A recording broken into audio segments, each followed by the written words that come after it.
నమస్తే శ్రీమాత్రే నమః శ్రీ గురుభ్యో నమః. ఇప్పుడు మనకి మే నెల 23వ తారీఖు నుంచి ఆ, బుధుడు వృషభ రాశిలోకి ప్రవేశం చేస్తున్నాడు. ఎప్పుడైతే వృషభ రాశిలోకి బుధుడు ప్రవేశం జరుగుతుందో ఆ వృషభ రాశితో పాటు మిగతా వాళ్ళకి కూడా తన యొక్క ప్రభావాన్ని ఫలితాలను ఎలా ఇవ్వబోతున్నాడు, ఈ బుధుడి యొక్క గోచార ఫలితాలు మేషాది ద్వాదశ రాశుల వారికి ఎలా ఉండబోతోంది, ప్రత్యేకంగా వృషభ రాశి వారికి ఎలా ఉండబోతోంది అనే అంశాలతో పాటుగా ఈ రోజు ముందుగా తదుపరి రాశి మీనరాశి. ఈ రాశిలో బుధ యొక్క సంచారము 3వ స్థానంలో జరుగుతోంది. ఈ 3వ స్థానం ఏంటి? సాహసోపేతంగా ఉంటుంది. డెసిషన్స్ కూడా చాలా ఫాస్ట్ గా అగ్రెసివ్ గా తీసుకుంటారు. ఏ పని చేసినా ఫాస్ట్ గా చేస్తారు, డేర్ గా చేస్తారు. ఇలాంటివన్నీ ఇదేంట్లో అంటే ధైర్యానికి సూచన 3వ స్థానము. ప్రభావం ఎలా ఉంటుందంటే మీరు ధైర్యంగా డెసిషన్స్ తీసుకోవడం కానీ, ధైర్యంగా ముందుకు వెళ్ళడం కానీ ఇలాంటివన్నీ చేస్తూ ఉంటారు ఏ పని చేసినా సరే. అయితే మరింత విశ్లేషణ చేస్తే కనుక ఇది మీకు చాలా అనుకూలమైన సమయము, వృధా చేసుకోకండి. బుధుడు ధైర్య స్థానంలో సంచారం చేస్తున్నాడు మీ రాశిలో, కాబట్టి మీరు ఏ పని చేపట్టినా అది సక్సెస్ చేస్తారు, ధైర్యంగా ముందుకు వెళ్తారు, సానుకూలమైన ఆలోచనలతో కరెక్ట్ డెసిషన్స్ తీసుకునే అవకాశం కనబడుతోంది. అయితే ప్రయాణాలు చూసినట్టయితే కనుక షార్ట్ ట్రిప్స్ మీరు ఎంచుకోండి. లాంగ్ ట్రిప్స్ ఒక 15 రోజులు, 20 రోజులు, నెల రోజులు ఇలాంటి ట్రిప్స్ ఏమైనా ఉంటే క్యాన్సిల్ చేసుకుని వీక్ లోపల అంటే 7 రోజుల లోపలే ఏవైనా ప్లాన్ చేసుకునే ప్రయత్నం చేసుకోండి. అలాంటివి మేము చేసేసుకున్నాము అంటే క్యాన్సిల్ చేసుకునే ప్రయత్నం చేసుకోండి, అంత మంచిగా కనపట్టలేదు. తర్వాత సోదర సహోదరులతో, అన్నదమ్ములతోనూ అక్క చెల్లెలతోనూ గతంలో ఏవైనా విభేదాలు ఉంటే కనుక అవి పోయి సత్సంబంధాలు మెరుగయ్యే అవకాశం కనబడుతోంది.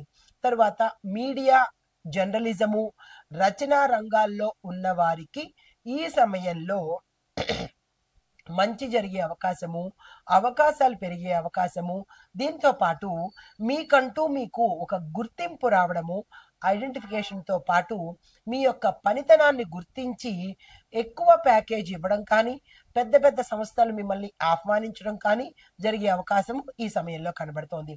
అయితే మీరు అలాంటి అవకాశాలు వచ్చినప్పుడు నిర్భయంగా, ధైర్యంగా నిర్ణయాలు తీసేసుకోండి. పబ్లిక్ డీలు, సోషల్ మీడియా ద్వారా మీకు అవకాశాలు వచ్చే దిశ కనబడుతోంది. వచ్చిన అవకాశాన్ని నో అని చెప్పకుండా ధైర్యంగా ముందుకెళ్ళండి. అయితే విద్యార్థులకు చూసుకున్నట్టయితే కనుక మీ యొక్క మెమరీ పవరు చాలా ఎక్కువగా పెరిగే అవకాశం కనబడుతోంది. దీంతో పాటు ప్రాజెక్ట్ వర్క్ కానీ, గ్రూప్ డిస్కషన్స్ లో కానీ మీరు పార్టిసిపేట్ చేస్తే మరింత మేధస్సు, నాలెడ్జ్ పెరిగే అవకాశం కనబడుతోంది. అయితే ఓవరాల్ గా చెప్పదగిన సూచనలు ఏంటంటే పచ్చని ఆ వస్తువులను దానంగా ఇవ్వండి. దీనితో పాటు రాగితో తయారు చేసిన వస్తువులను అంటే చెంబు కానీ, పళ్ళెం కానీ లేదా బౌల్ కానీ వాటిని నీరు వేసి మీ గుమ్మం ముందు కనుక పెట్టినట్టయితే ఈ బుధ సంచార సమయంలో బయట గడప అవతల తలుపు దగ్గర కనుక పెట్టుకున్నట్టయితే మంచి ఫలితాలు పొందే అవకాశం ఉంటుంది.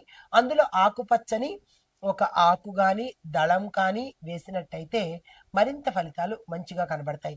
అయితే బుధ గాయత్రి మంత్రాన్ని మాత్రము ఈ సమయంలో, ఈ బుధ సంచార సమయంలో బుధ గాయత్రి మంత్రాన్ని తప్పనిసరిగా చదివే ప్రయత్నం చేసుకోండి. మీ ఇంట్లో ఆ మంత్రము ప్రతిధ్వనించేలాగా ఏర్పాట్లు చేసుకోండి. ఇది బుధ సంచార సమయంలో ఈ మీనరాశి వారికి ఆ స్వామి యొక్క సంచార ఫలితాలు, పరిహారాలు, సూచనలు. నమస్తే. అయితే ఓవరాల్ గా ఈ బుధ సంచారము మనకి 12 రాశులకు బుధుడు వృషభ రాశిలో సంచారం చేయడం వల్ల ఈ ఫలితాలు మనకి ఉంటాయి. అయితే ఇవి ఎప్పటి నుంచి ఎప్పటి వరకో మన ప్రేక్షకులకు తెలియజేస్తాను. ఈ డేట్లు జాగ్రత్తగా గుర్తుపెట్టుకోండి. ఈ సమయాన్ని ఎవ్వరూ వృధా చేసుకోకండి. అయితే మే నెల 23, 2025 నుంచి జూన్ 12 వరకు మాత్రమే, అంటే మే 23 నుంచి జూన్ 12 వరకు మాత్రమే బుధ సంచారము జరగబోతోంది. ఈ సమయాల్లో మీరు ఏ పనులు చేసుకోవాలనుకున్నా నేను వివరించినట్టుగా మేషాది ద్వాదశ రాశుల వారికి ఎవరెవరు ఏ సమయంలో ఏ రంగంలో ఎలాంటి పనులు చేసుకోవాలి అనేది వివరంగా తెలియపరిచాను. ఏ పరిహారాలు చేసుకోవాలో కూడా సవివరంగా తెలియపరిచాను. ఇవి గోచార రీత్యా ఫలితాలు. వాటిని అనుసరించి మీరు ఈ ఫలితాలను పొందాలి అని కోరుకుంటూ నమస్తే.